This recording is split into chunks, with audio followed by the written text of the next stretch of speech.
So, talking to you about a kind of slogan. It takes a movement to reach a city. And I'd like to talk to you just about unity within the body of Christ and how that should play out in order to really lift up Christ's name in the city. It's not an easy subject, actually. And it actually is very prone to sloganeering. So I'd just like to give you a couple seminal thoughts.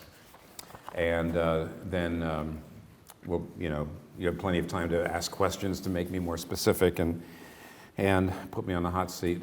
So to understand this idea of what it means to be a movement, the body of Christ needs to be a movement. Let me not talk about the word movement yet.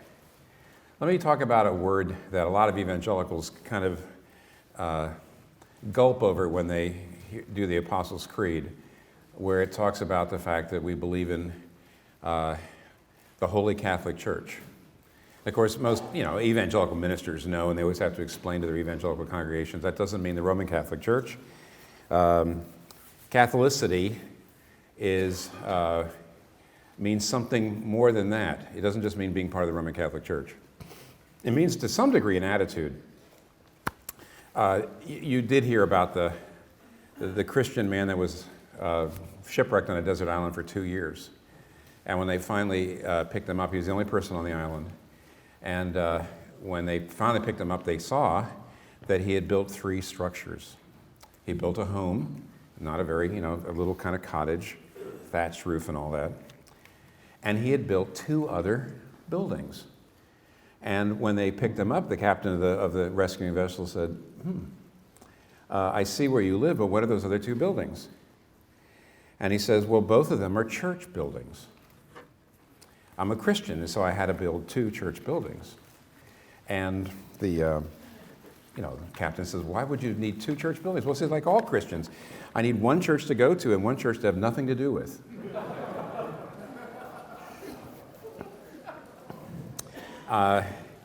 It is true that to some degree, necessarily, if somebody says, what church do you belong to, and you explain what the church is, it's almost impossible not to define your beliefs partially over against other churches.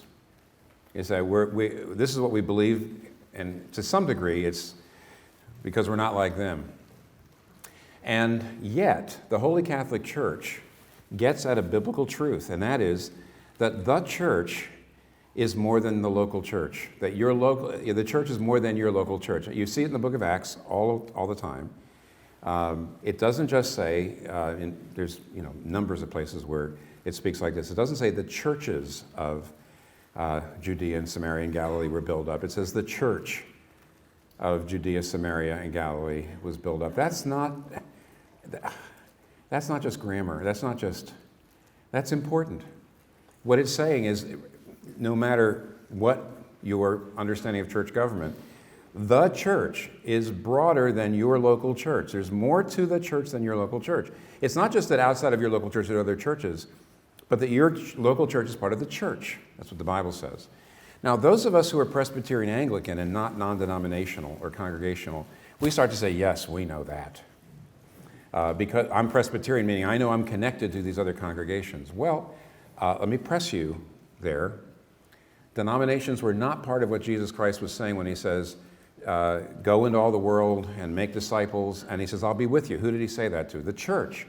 He didn't say it to any one particular denomination. He said that to the church.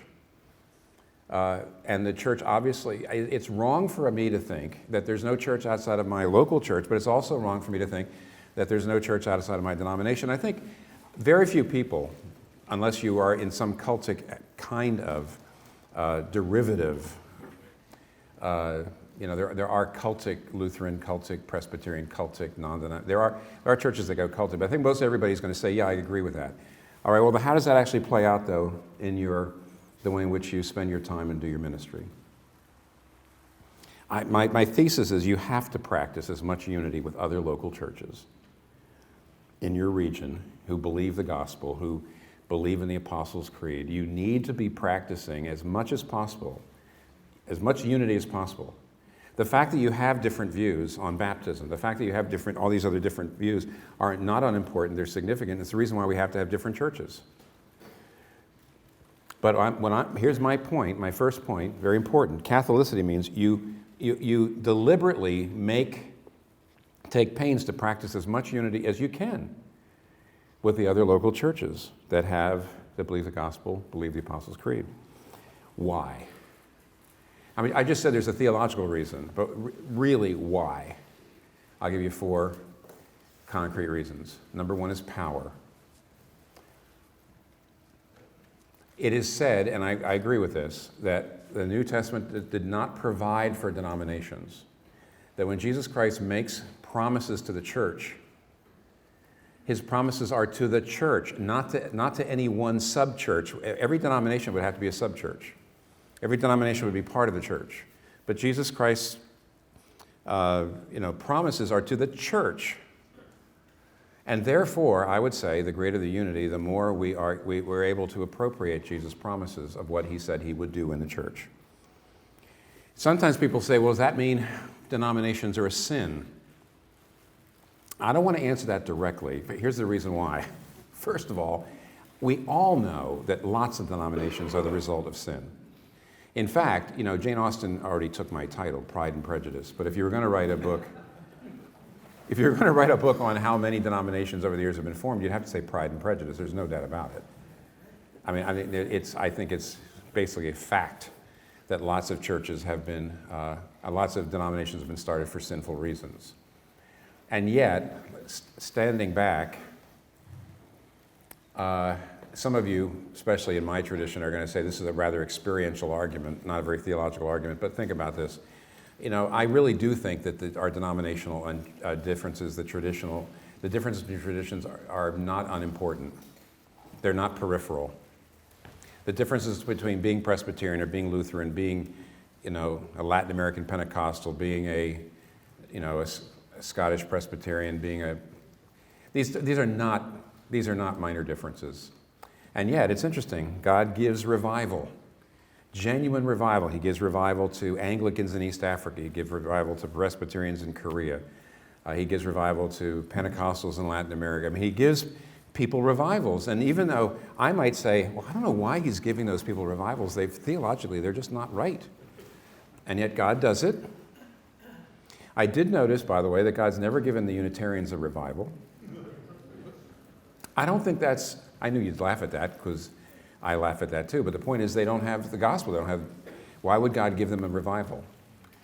They can't name Jesus Christ as Lord. That is, they can't name him as God. They can't affirm the basics, and therefore, why would God give it? So obviously doctrine matters to God. Okay?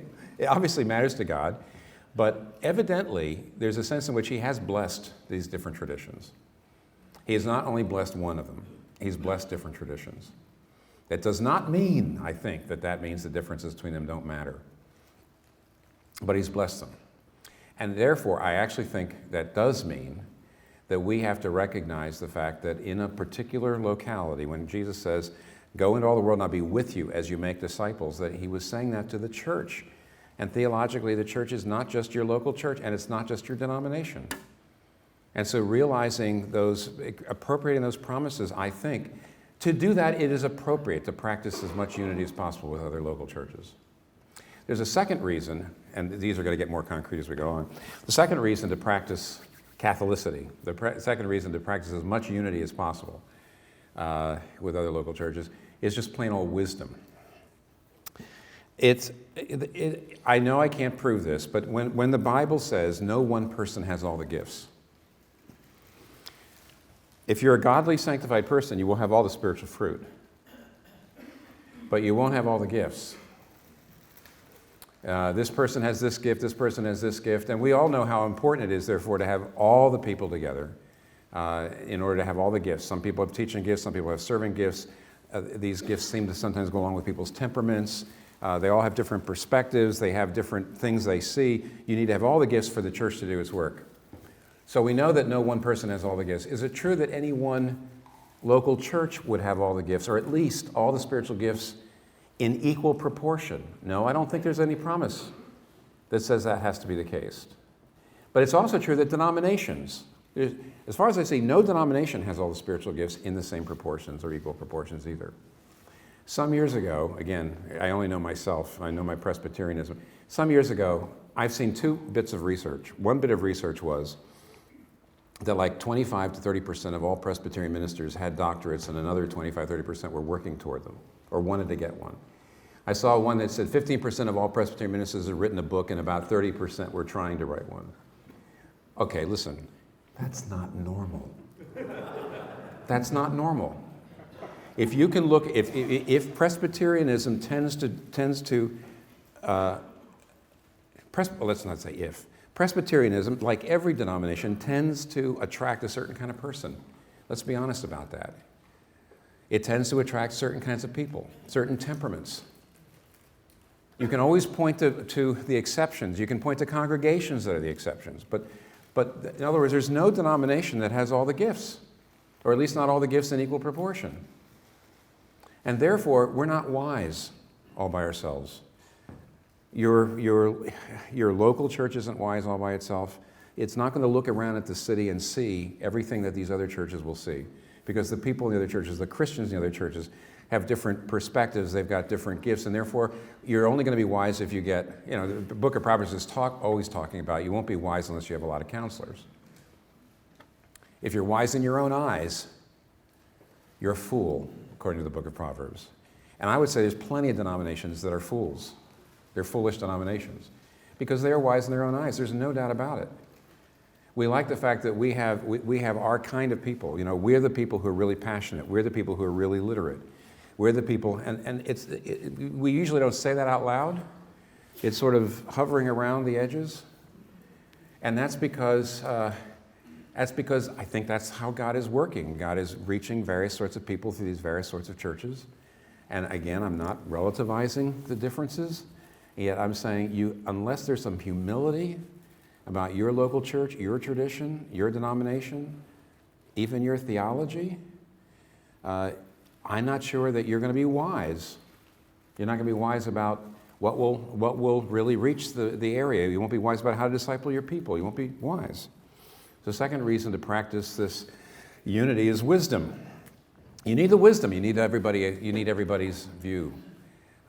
You need power. You need to say to Jesus, visit us with your promises, because we are trying to be as much of the church as we possibly can be. Thirdly, by the way, racial diversity.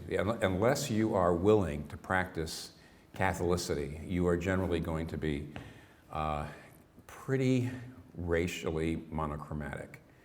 There are some denominations that are better than others. There's no doubt about it, by the way, that Pentecostal churches tend to be more multiracial than other kinds of churches. But in general, unless you are practicing as much unity as you possibly can across denominational boundaries, as much as unity as possible with other local churches in your region, you're going to be stuck in your own race, largely. And you will not be showing the world the Ephesians 2 truth, which is that the gospel breaks down racial barriers, and that the gospel doesn't belong to any one particular people group, but it belongs to all people. And then lastly, it's a witness.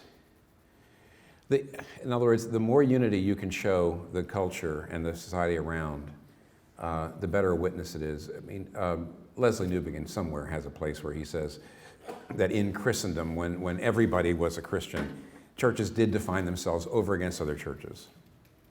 I mean, in other words, we were to some degree like the guy on the desert island. The way we knew what we believed was that we didn't believe that. And we didn't believe that, we believed that. Today, I think Newbigin is right in saying in a post-Christian society, in an anti-Christian society, more and more the church ought to define itself over against the world, not over against other parts of the church. And as soon as you do that, it ought to almost immediately makes you more, draws you closer together to others. And it is a witness, because when the church sees Christians working together across the denominational lines, it basically is a testimony to the non-Christian. To say, oh gosh, maybe the church isn't as fractious and as divisive as I thought religious belief was. Okay, the second thing, and briefer actually, because I don't want to get into the ins and outs of it. Let me talk to you about the word movement and how I understand it. I'm actually using it kind of sociologically. The sociologists will say that at one end of the spectrum you have institutions, at one end of the spectrum you've got a movement. These are extremes now. What holds an institution together? Mainly rules. What holds a movement together? Common goal or vision. Just to let you know, for example, an institution, an extremely institutionalized institution, if you go and ask 20 of its employees, what is the goal of this or what's the vision of this institution, they'll give you 20 different answers. I'd like it to be more like this. Well, it's like this, in other words, it doesn't have what keeps it together is the rules. That's an extreme institution. A movement is completely fluid. There's no organizational structure. It's a bunch of people who want to get something done, and they get together and they find any way they can to do it. That's an extreme movement with no structure. That's an extreme institution with no movement dynamics. But you understand, we're talking about types now here. So what unites an institution? Rules. What unites a movement? Vision. Where do the ideas come in an institution? From the top down. And where do the ideas come in a movement? From all over. Anyone who's part of the movement can contribute. How easily do institutions change? Not at all. In fact, that's what makes them good. I mean, that's the purpose of an institution. To basically say, we do it this way, and we think it's good, and we're structured so it's hard to change because we think that this is something that needs to be conserved and preserved. And a movement is something that's changing all the time. Now, the reality is, by the way, in the Bible, let me give you an example of this. Acts chapter 8, you see both institution aspects to the church and movement aspects. So in Acts chapter 8, in the very beginning, there's this great persecution. Stephen is executed, first martyr, and we're told that because of the persecution, all the Christians left Jerusalem except the apostles. And it says in a very famous, D. James Kennedy in his Old Evangelism Explosion book used to always go to that Acts 8 verse because it says they all went around evangelizing. Who's they? Not the leaders, not the apostles, not the ordained, not the people in charge. It was the people, the Christians. All the Christians evangelized. And lots of great stuff happened. For example, there was a huge missionary breakthrough when the first church was planted in Samaria, the first church outside of Judaism, or the first church outside of, the first church with non-Jews was started in Samaria. It was a major breakthrough. And it wasn't because there was a mission agency. It wasn't because the apostles the apostles didn't raise the money for it and send them out and tell them where they could plant their churches. It was completely movement, complete organic, completely spontaneous. Christians just got together and said, let's go over there, and they did it. But as soon as you had this new critter, which was a Samaritan church, which had never happened before, you see later on in chapter 8, the apostles come down from Jerusalem to accredit the converts. Because it wasn't true that everything has to be organic, we don't have any rules, we don't have any standards. That's just not true. They had to come down and make sure that the converts were really Christians, that they believed the gospel, that they believed in the teaching that they had gotten from Jesus. And so right off the bat, you see a combination of both movement dynamics. The early church was much less institutionalized in its missionary structure than we are. But on the other hand, it's not a pure movement. It also had institutional aspects. And every church and every local body of Christ has got to have that combination. And there's always a tension because you might say the force of gravity, the gravitational pull is toward being more and more institutional. It happens like this. You start a church and you don't have a lot of rules, and then 2 or 3 things go wrong, and then everybody says, well, we have to have a rule, so we never do that, so that'll never happen again. And then you create the rule, which means those bad things never happen again, but 3 or 4 good things that used to happen don't happen because of the rule. And that's what always happens. There's always a trade-off. And as you move toward institutionalism, you sometimes start to feel like we've lost our first love. We're not as organic, and then you have to find your way back. Now, I'm not here to talk about how do you make sure that you're constantly renewing the vitality of your church. How do you every so often rethink out the vision? I'll tell you, I'm not going to go there. We have talked about this I've talked about this in my book, Center Church. And I say there's 3 things you have to do to keep on renewing your local church. One is every so often you have to revisit what your vision is, what your church wants to do in the next 3, 4, 5 years. Of course, we're glorifying God and enjoying Him forever, at least we Presbyterians. I don't know what your goals are, the rest of you. But anyway, we have the mega goals, but to have more concrete goals, that renews your church. Why? Because it's getting people around a vision. A second thing you do is you have to go read Jonathan Edwards and those kinds of people who knew something about really breaking people's hearts with the gospel and bringing them to new joy through repentance and faith, so that you're always seeing people's lives being renewed with the gospel. And the third thing to do is plant a church. Renew your vision and your short-term goals. Use gospel renewal dynamics that you get from the best of the old revival theology. And every so often plant a church. And that will actually keep your own church movement dynamics renewed. But what I'd like you to consider is this. In your region, the way for you, I think, to reach your region, to reach your city, is to be a movement of institutions. A movement of institutions are, by institutions I mean basically local churches, but also other Christian ministries and institutions. They need to get together and informally, see, you're a movement, not starting another organization with a board and having to raise money and staff, but through prayer and through working on friendship, through giving you're all busy, I'm busy too, but unless you're giving 5 to 10% of your time to develop relationships and pray with other people across the denominational barriers, you're not practicing Catholicity.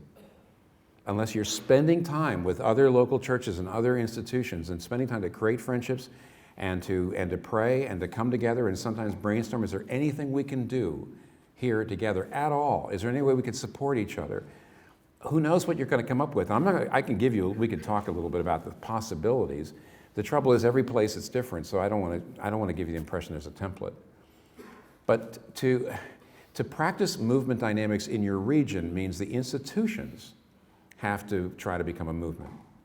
You need to pull yourselves together, and you need to give yourselves time for lots of prayer and lots of just friendship, lots of relationship building, and then brainstorming. Is there anything we could do? Is there anything we could cooperate on? Is there anything that we could help each other with? And if that's you might say practical Catholicity, and it's also a way of constantly renewing the movement dynamics of your local body of Christ. So I don't have anything more to say other than to say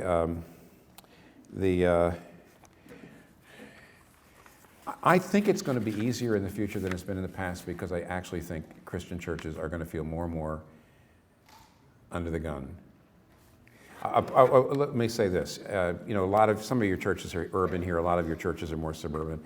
When I went to Manhattan in 1989, one of the first things I noticed was we had some very kind of conservative. We had a Wisconsin Synod Lutheran Church pastor I met. We had a lot of people who were actually fairly conservative in their own way.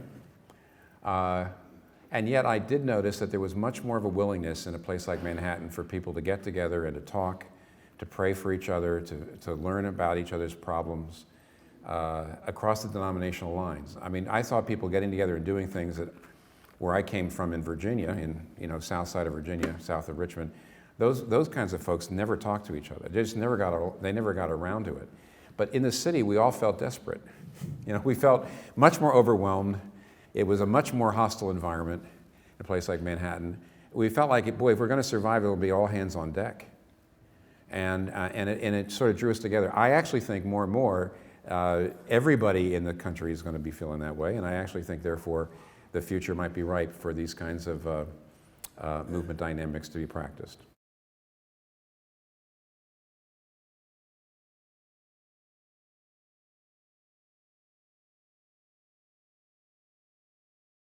I see that as a divisive move to go for, put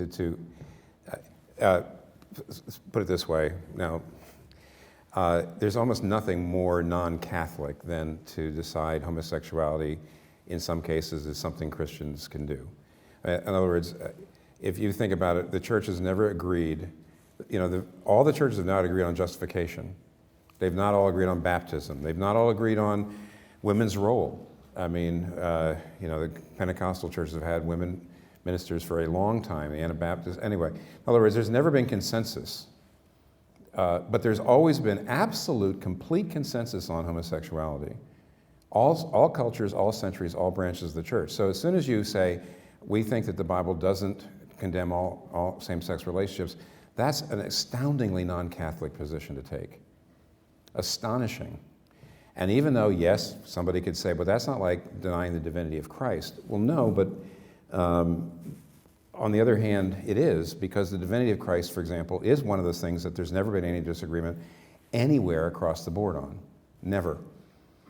And so I would say that if somebody goes there, what they're doing is that's a radically non-Catholic approach, and that they're putting distance between themselves and the Church Catholic. So I think they have taken I think that is a divisive move.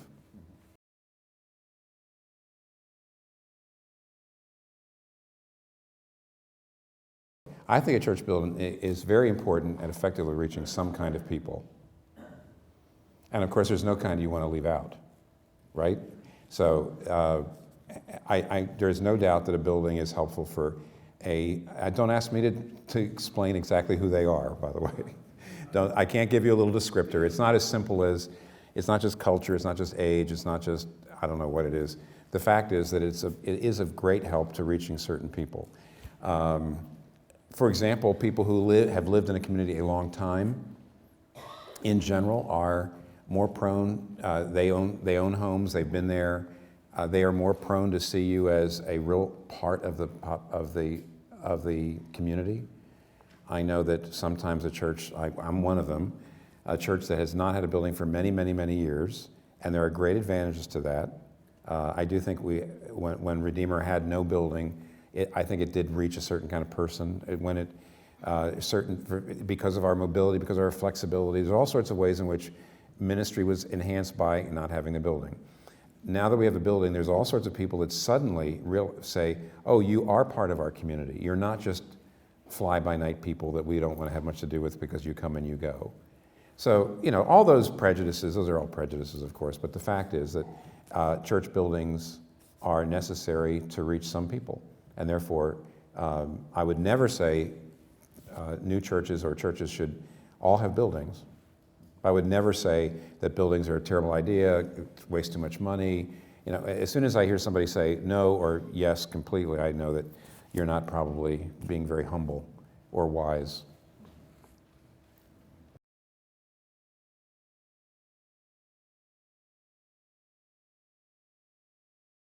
Well, communication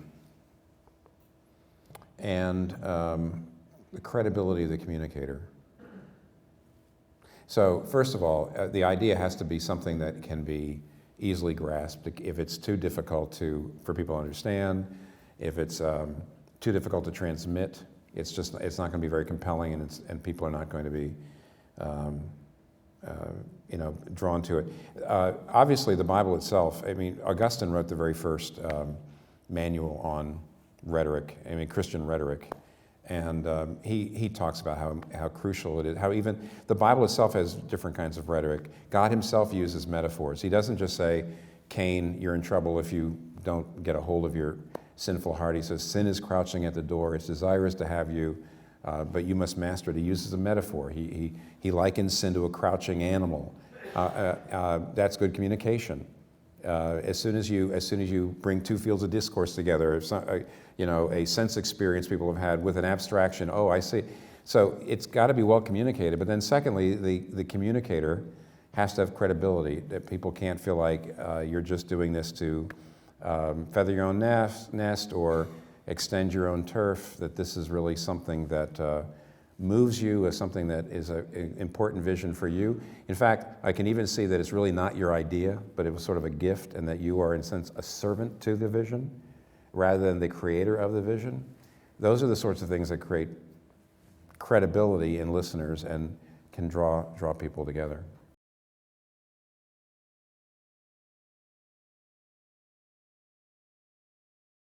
Well, I already said sometimes sometimes it's negative. That is to say, when churches feel that the society or the culture is rather hostile to the gospel, sometimes it can bring people together. You're so happy to find another person that loves to sing the same hymns or loves the Savior the same way. I mean, to some degree, it actually helps in a way when the culture gets colder, because people of all races and classes who believe in the gospel, we tend to, move a little closer together for warmth. You stand closer together when it's colder outside. That's negative, and that's, I do think, happening actually in many ways. The positive is, I do think you have to stretch. Here, let me give you an example. There was a prayer ministry I was part of when I first got to New York City. I'm really glad I became part of it. It was ministers. Generally, I think there were 800 ministers from an enormous number of a very, very racially diverse network of 800 ministers. We probably never got more than 100, 150 together at once to pray, but we used to get that many together. And the good thing about prayer as a basis for unity is it's one of the places where the doctrinal differences don't generally come in quite as much, and it seems simpler, it's a great way of practicing our unity. Let's get together and pray, and we'll share how things are going and pray. It's wonderful.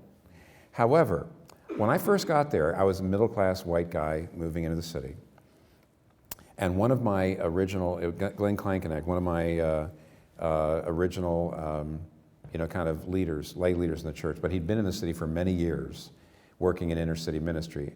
And he came to me and he says, whenever I find white middle-class guys that want to start coming to these prayer meetings, I want you to realize you have to understand the cultural difference over time. He says, if a non-white person is up there praying, or a non-white person is leading the singing, right about the time when you as a white person instinctively feel like, okay, well, it's about time to move on to something else, it will go on another 33% longer than you feel is in good taste, or practical, or even endurable. Okay. And he said, "This is I laughed when he said it. I said, look, honestly, there are a lot of folks. One of the things we have to understand that, and this is what he told me at the time. He says Hispanics will go on this long. The African Americans would rather not go on quite that long, and the white people are just saying, what are you guys doing? And he says, at this point, we actually have been stretching. We really aren't nearly as, you might say, things do not go on as long as this group wants. They go on a lot longer than this group wants. We're actually all flexing for each other. We know that we can't just have it our way. We know we can't do things. We can't sing, and we can't, our schedule, we realize, this group over here realized that this group is going to be upset if we don't start at least within 15 minutes of when we said we're going to start. And this group won't even care, But they realize after doing this over the years that they offended these people or they frustrated these people. But then we had honest discussions about stuff like this. Now, the way people perceive time and what some of us would call punctuality, the way we process time is very different culturally. So this guy was trying to say, this prayer stuff won't work unless you are willing to flex. Because we have been working on this, and everybody's flexing. It's not like they're having their way. That was very instructive to me. And actually, on a very small scale, it's just, frankly, that's the easiest version of that I can think of. Is where people come together to pray, they begin to realize that we're actually rubbing each other wrong even when we're doing that. And you honestly talk about the differences and laugh at each other a little bit, because there's neither of these, none of the particular culture's attitude towards time are biblical. The Bible doesn't say, you're right, even though we tend to. In other words, the more relational cultures say, you white people are just uptight. We're done when we feel like it's done.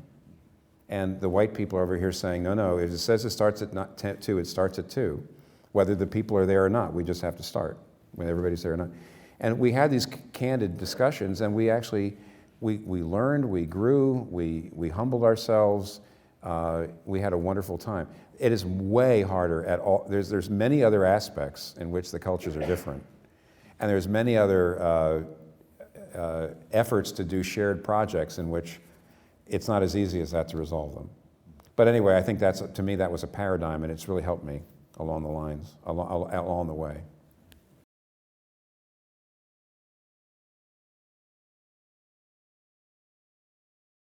Right. If the question, this is maybe a little unfair to you, if I tweak the question and say, are there any kinds of churches that are particularly good at bringing about spiritual maturity? The answer is no.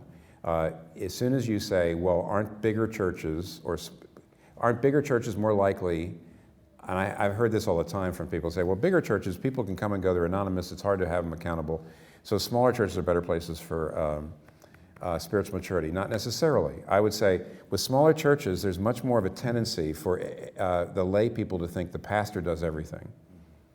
If the pastor does all the counseling, the pastor does all the evangelism, the pastor does everything.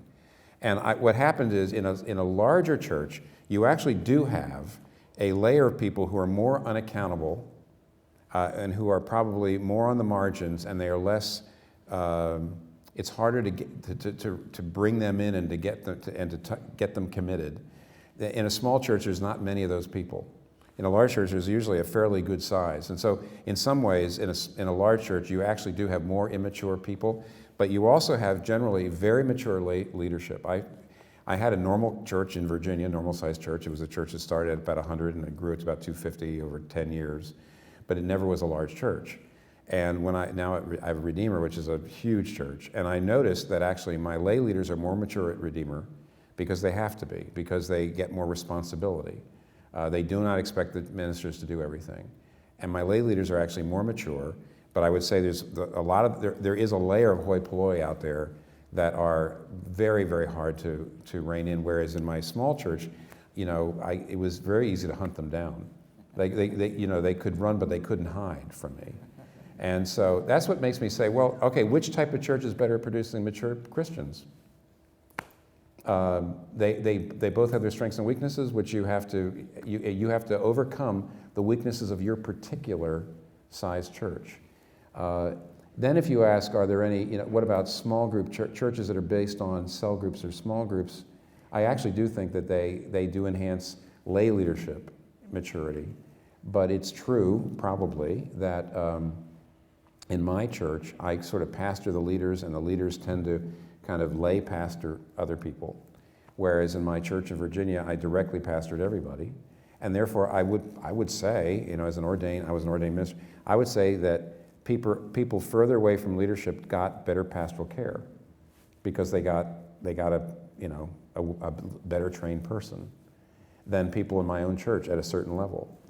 So, and yet, at the same time, over here, there is a certain maturity. I mean, as much as I tried, my small church was never anywhere near as evangelistic as my church in New York. And I would say an evangelistic, outward-faced mindset is part of spiritual maturity. We shouldn't pit those against each other. So when somebody asked me which kind of church was better at discipling people, I would say they both have their strengths and weaknesses, and you have to capitalize on your strengths, and you have to do everything you can to, undermine and inoculate yourself against the weaknesses.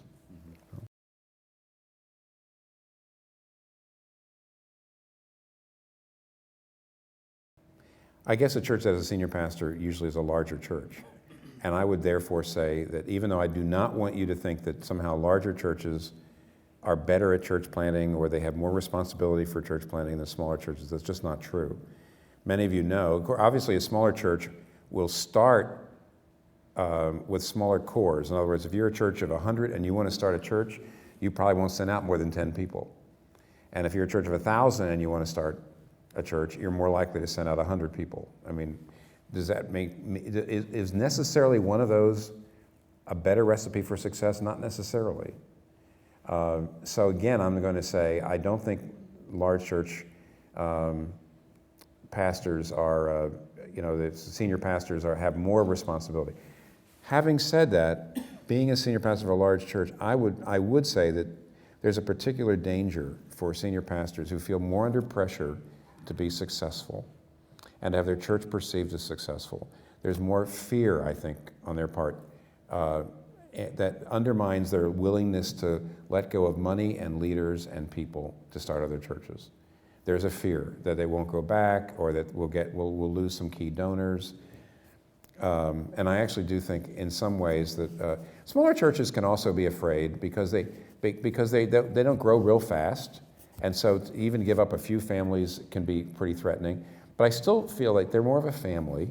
Small churches are more of a family and are not under the same pressure to feel that we have to be successful. We've got to have a lot of people here. Senior pastors of larger churches are under that pressure. And even though I want to say to them, look, if you plant churches, it'll probably actually enhance your church. You'll grow back. You'll revitalize yourself. Sometimes I'll try to talk to fearful senior pastors and show them pragmatically, church planting will actually probably help you in the long run. In the short run, you lose people. In the long run, it vitalizes you. But it's a little bit like at Harvard Business School, people saying you need to be ethical because it's good business. Yeah, it is generally good business, but not always. Frankly, sometimes being ethical, it's terrible for your business. And you ought to say at Harvard Business School, you should be ethical because you should be ethical, not because it's good business. And in the same way, I should say, you should plant churches because it's the Great Commission. It's the way to reach more people. You should do it because it's right, not because it'll probably help your church succeed even more and get bigger and more vital and all that. But they're both true. In general, it's like pruning. When you prune a tree, it looks terrible at first, and then it grows back better. And it's very much like pruning usually. But you should do it because it's right, not because you think it'll enhance it'll grow your tribe. So.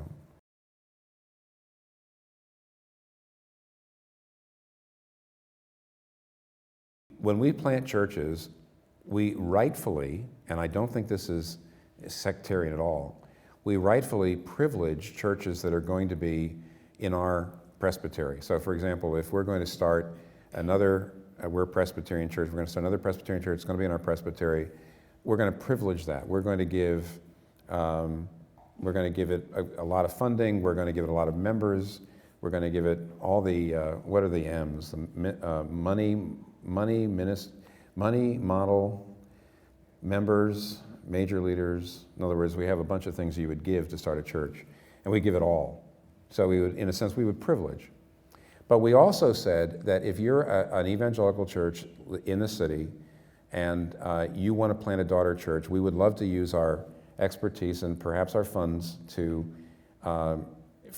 train you freely, consult with you, and give you some ministry grants to get that done. And the first time we did that with a Hispanic-speaking, non-Presbyterian church in the Lower East Side to start a daughter church in Harlem. They're not Presbyterian, and they're not Reformed. They're not Reformed either, and we're in our theology either.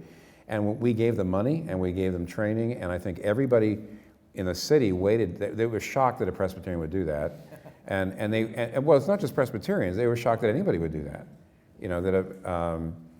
And we, what we did was we actually helped that church get started, and everybody waited. Where's the strings attached? You're a big church. You gave us money. Where are you going to call in get your pound of flesh, call in your chips? We never did. And there was a breakthrough in trust that happened at that point. And I do remember there's a Southern Baptist church that started and did very well in the Center City, that we not only gave them free training when they got here, which is expensive to us, but we actually gave them we gave them a ministry grant. And I remember the last time Redeemer did a capital fund campaign where we were trying to raise money for our building, that Southern Baptist church sent us $1,000 for our building. You might say, well, token, but enormous. The Southern Baptist Church sent a Presbyterian church in America money to help them build their building. It is a little token. It's not massive, but on the other hand, it's an extremely important token of trust and a willingness to say we're all together in this here in the city, and we're really trying to reach people with the gospel. So there's an example right there.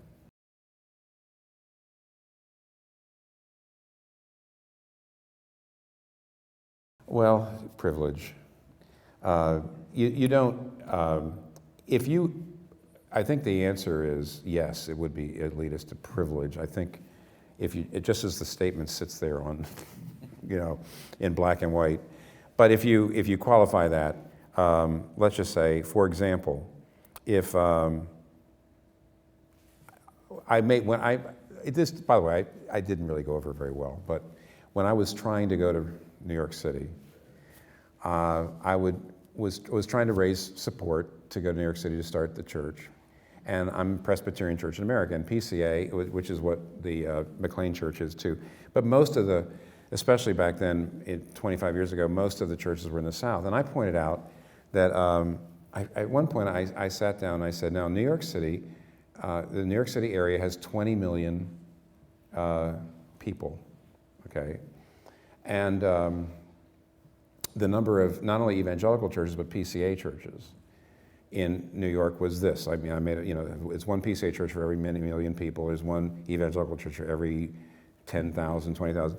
Then I looked at Georgia, which had, at the time, 5 million people, compared to 20 million in New York. And I looked at the number of evangelical churches, and I looked at the number of PCA churches.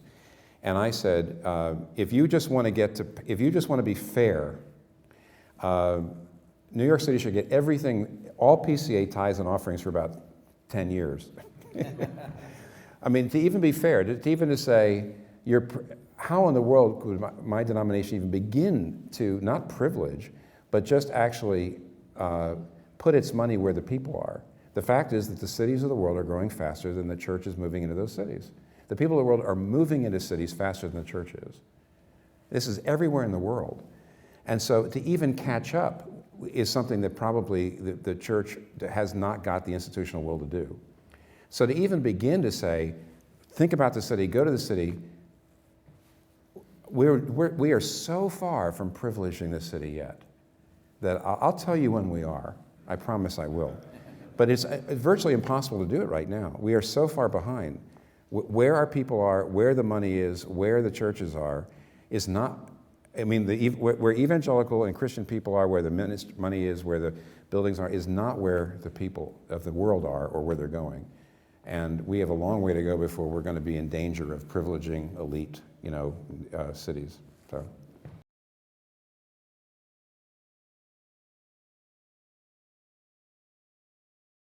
Well, I think the first part of that question, at one level, the answer is pretty easy. You don't have to. If people feel the pressure. In other words, you can float balloons. In other words, you can set up balloons, ideas. You can propose projects that I think some years ago people would not have even thought about being involved with, and now they will come. We're going to do this. We're going to get together. I actually do think everybody's feeling the pressure, and everybody's feeling like they've got a target painted on their back.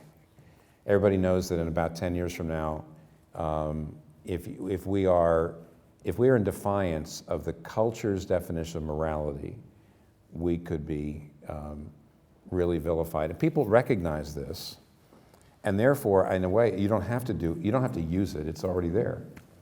I actually think efforts of unity and there's a lot of things that in the past people just wouldn't have the time for, now they will. But if you go down a level, I would say we do have to address the change. We have to ask ourselves the question, how do you preach and how do you minister at a time like this? Especially, by the way, how do you do Christian discipleship for younger people in our churches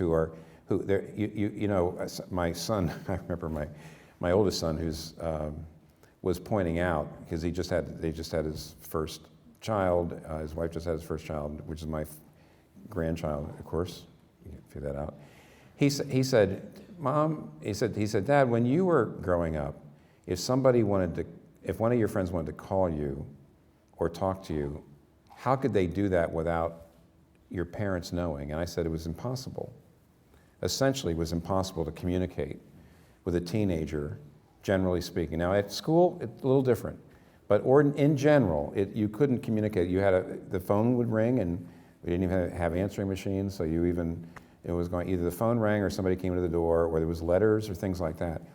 And he pointed out today, he says a teenager has, thousands of communications that completely do an end run around the parents. He says it's a completely different The input is totally different, and the kind of input. It doesn't end run around the church, it doesn't end run around the parents. And so I think we're going to find that our younger people, our children and our youth, are going to find what we would consider ordinary statements of Christian faith incoherent, because the way in which the cultural narratives come to you are not through argumentation. It comes through music, it comes through images, it comes through stories, it comes through movies and things like that, and it undermines and they're deeper narratives. They're narratives like you've got to be free, you've got to be yourself. Those things, which actually we hardly ever talk about except to sort of sneer at them in the church. We're not apologetically engaged with those. We're engaged with what we consider, even my book, The Reason for God, which is an apologetics book, is largely engaged with what I would call more superficial objections, like what about the people who never heard about Jesus, and what about evil and suffering?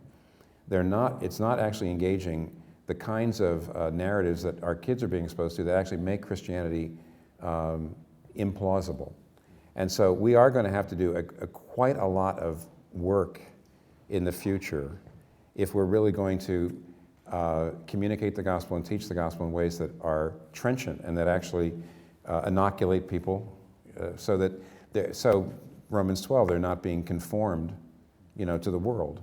So we have big challenges ahead. So coming together and talking about how we do that is actually that's a steep hill to climb, but we need to be doing that.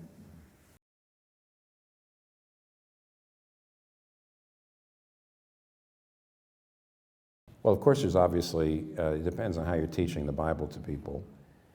You have to give them the theological framework for getting out of their comfort zone. You have to give them reasons why they have to and why they can.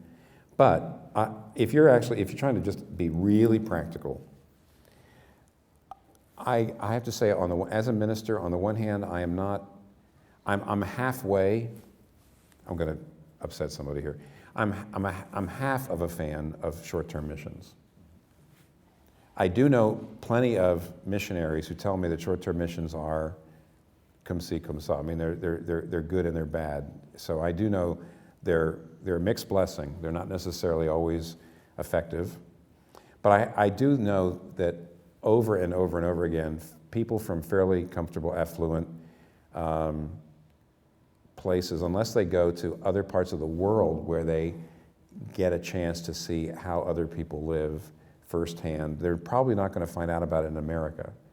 They're just not going to do that. But if they go somewhere else overseas thinking I'm going to be on a short-term mission and they're exposed and they say, wait a minute, there's people in the world like this, very often that can be that can create a huge change in the way they think. So I would say actually short-term missions, especially to places where people are seeing poverty and needy people, can be a real paradigm shifter in a way that just me preaching and telling people they need to be more open-minded and more caring and more generous just doesn't seem to penetrate.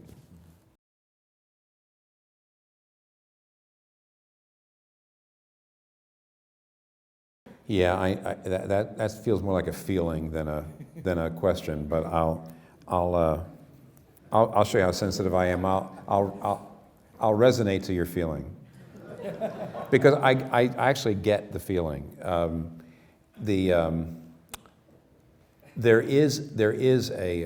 do think there are some younger leaders and a lot of younger Christians who want to live in cities. I mean, cities right now are just, this is where younger people want to live. Younger adults want to live in cities.